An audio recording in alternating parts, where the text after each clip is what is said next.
In a world that is data-driven, and in which all of the company's decisions need to be based on data, digital analytics is a place to start a digital marketing course.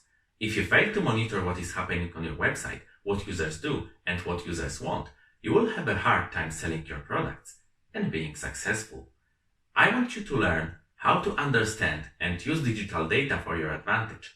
I want you to optimize and make business decisions by using insights from collected data.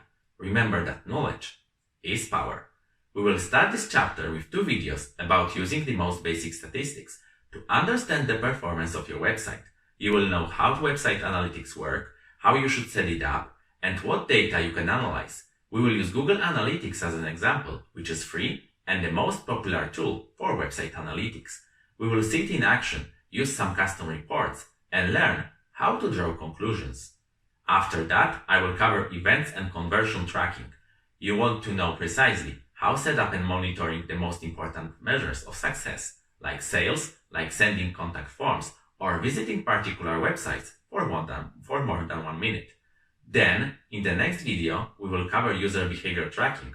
What we want to achieve is to find out exactly how users are using your website or app, what they click, how they scroll, what parts are omitted by them, and what tool would be better to illustrate this concept in practice than Hotjar.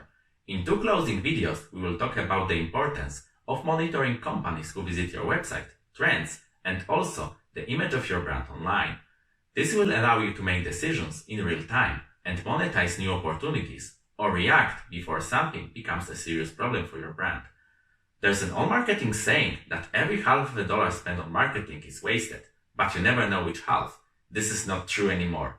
Let's find out the right half of a dollar in the next video.